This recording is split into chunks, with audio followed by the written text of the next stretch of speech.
स्वाध्याय वर्ग 8वा विषय इतिहास पाठ 12वा स्वातंत्र्य प्राप्ती।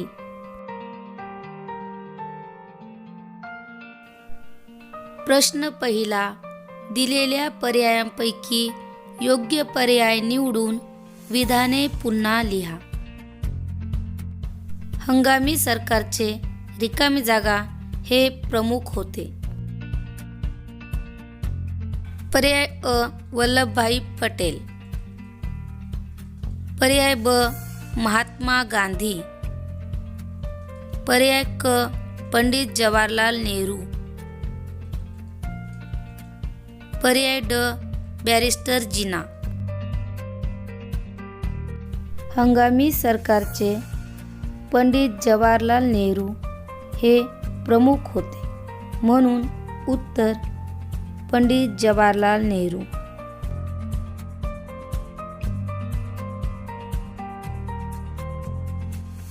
भारत व पाकिस्तान या दोन स्वतंत्र राष्ट्रांची निर्मिती करण्याची योजना रिकामी जागा यांनी तयार केली। पर्याय अ लॉर्ड वेवेल, पर्याय ब स्टॅफर्ड क्रिप्स,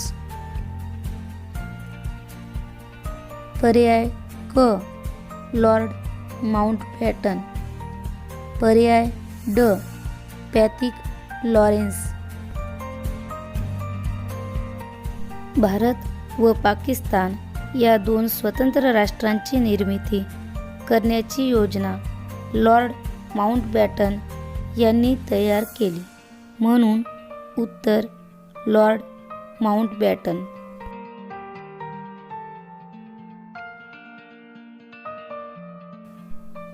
प्रश्न दुसरा, पुढील प्रश्नांची एका वाक्यात उत्तरे लिहा। बॅरिस्टर जिना यांनी कोणत्या मागणीचा आग्रहाने पुरस्कार केला? व्हाईसरॉयच्या कार्यकारी मंडळात मुस्लिम प्रतिनिधींची नावे सुचवण्याचा अधिकार केवळ मुस्लिम लीगला असावा, या मागणीचा बॅरिस्टर जिना यांनी आग्रहाने पुरस्कार केला।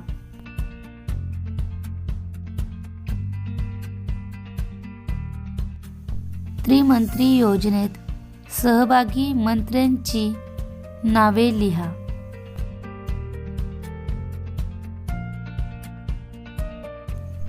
पॅथिक लॉरेन्स, स्टॅफर्ड क्रिप्स आणि ए.व्ही. अलेक्झांडर ही त्रिमंत्री योजनेत सहभागी मंत्र्यांची नावे आहेत।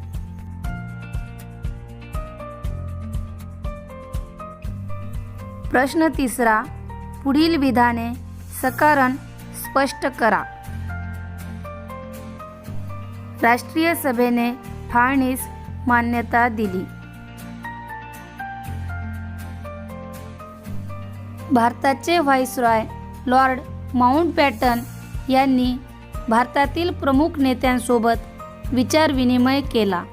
त्यानंतर भारत व पाकिस्तान या दोन स्वतंत्र राष्ट्रांची निर्मिती करण्याची योजना त्यांनी तयार केली।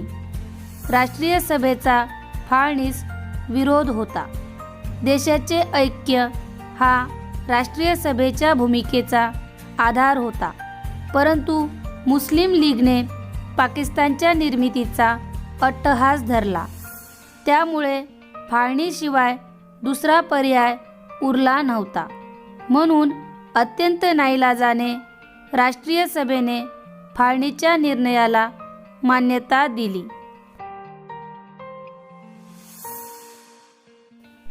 हंगामी सरकारचा कारभार सुरळीत चालू शकला नाही। देशात हिंसाचाराचा डोंब उसळला असताना व्हाईसरॉय वेवेल यांनी हंगामी सरकारची स्थापना केली। पंडित जवाहरलाल नेहरू हे या सरकारचे प्रमुख होते। हंगामी सरकारमध्ये सामील न होण्याचा निर्णय सुरुवातीच्या काळात मुस्लिम लीगने घेतला होता. काही काळानंतर मुस्लिम लीग हंगामी सरकारमध्ये सामील झाले, परंतु मुस्लिम लीगच्या नेत्यांनी अडवणुकीची भूमिका घेतल्यामुळे हंगामी सरकारचा कारभार सुरळीत चालू शकला नाही.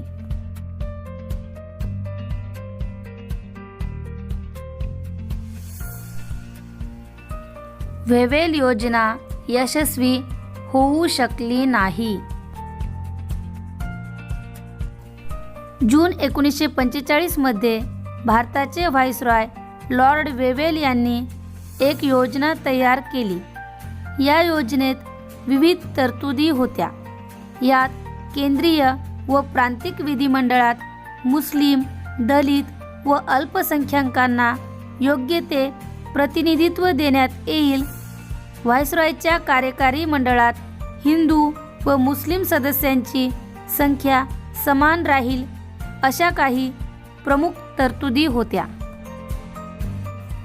या योजनेवर विचार करण्यासाठी सिमला येथे भारतातील प्रमुख राजकीय पक्षांची बैठक आयोजित करण्यात आली होती. व्हाईसरॉयच्या कार्यकारी मंडळात मुस्लिम प्रतिनिधींची नावे सुचविण्याचा अधिकार केवळ मुस्लिम लीगला असावा, असा बॅरिस्टर जिनांनी आग्रह धरला. राष्ट्रीय सभेने त्यास विरोध केला. त्यामुळे वेव्हेल योजना यशस्वी होऊ शकली नाही.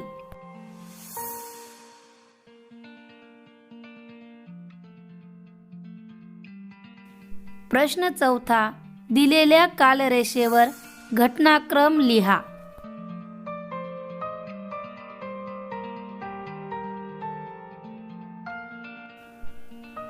एकोणीसशे 45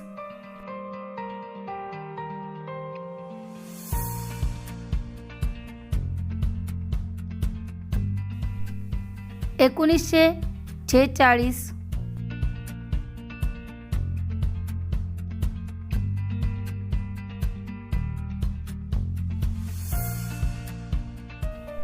1947 1948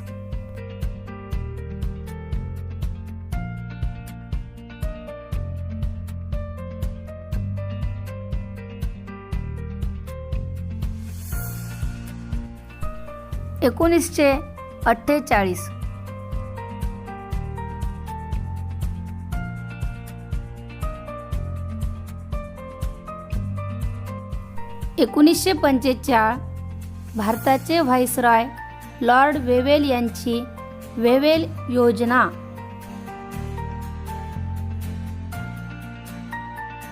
1946 त्रिमंत्री योजना व मुस्लिम लीगने प्रत्यक्ष कृती दिन पाळला.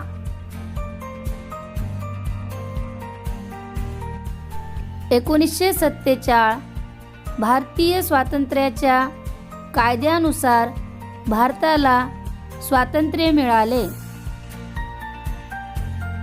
1948 नथुराम गोडसे याने गांधीजींची निर्घृण हत्या केली.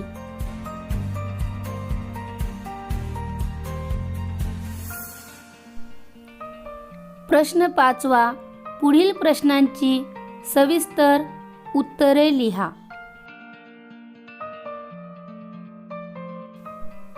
ब्रिटिशांनी भारताला स्वातंत्र्य देण्याच्या दृष्टीने पावले का उचलली? दुसऱ्या महायुद्धाच्या काळात भारतीय स्वातंत्र्य लढा व्यापक झाला होता. भारताच्या स्वातंत्र्याच्या मागणीचा जोर वाढत होता.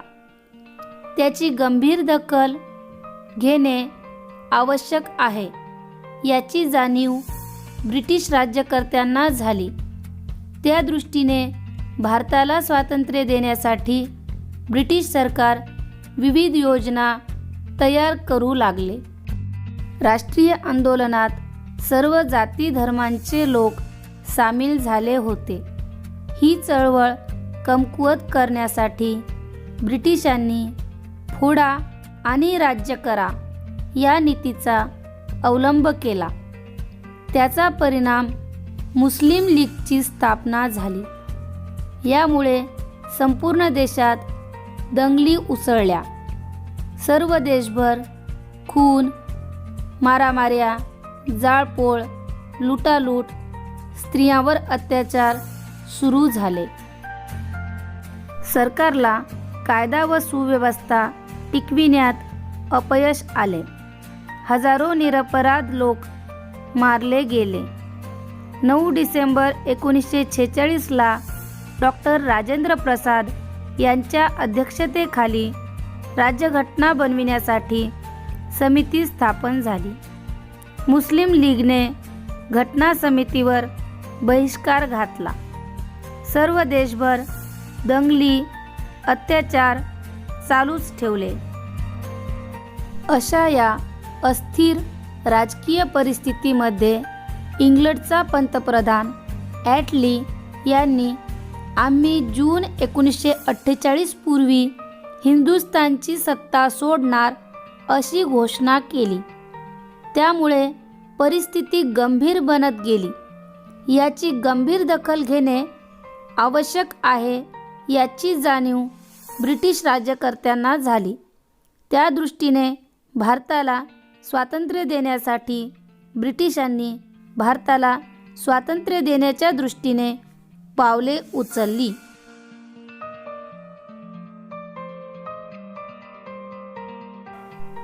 माउंटबॅटन योजनेविषयी माहिती लिहा. इंग्लंडचे पंतप्रधान ॲटली यांनी जून 1948 पूर्वी इंग्लंड भारतावरील आपली सत्ता सोडून देईल असे घोषित केले. भारतातील सत्तांतराच्या पार्श्वभूमीवर लॉर्ड माउंटबॅटन यांची भारताचे व्हाईसरॉय म्हणून नियुक्ती केली गेली. लॉर्ड माउंटबॅटन यांनी भारतातील प्रमुख नेत्यांसोबत विचारविनिमय केला. त्यानंतर भारत व पाकिस्तान या 2 स्वतंत्र राष्ट्रांची निर्मिती करण्याची योजना त्यांनी तयार केली. राष्ट्रीय सभेचा फाळणीस विरोध होता.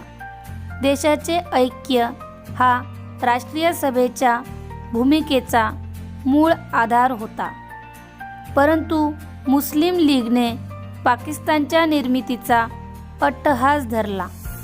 त्यामुळे फाळणीशिवाय दुसरा पर्याय उरला नव्हता. राष्ट्रीय सभेने अत्यंत नाईलाजाने फाळणीच्या निर्णयाला मान्यता दिली. 16 ऑगस्ट हा दिवस प्रत्यक्ष कृती दिन म्हणून पाळण्याचे मुस्लिम लीगने का जाहीर केले? त्याचे कोणते परिणाम झाले?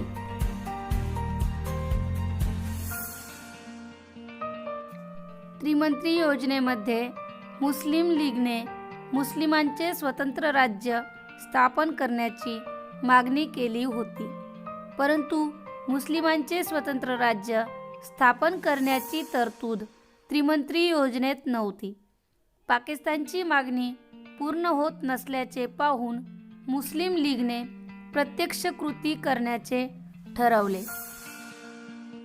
त्यानुसार 16 ऑगस्ट 1942 हा दिवस प्रत्यक्ष कृती दिन म्हणून पाळण्याचे मुस्लिम लीगने जाहीर केले.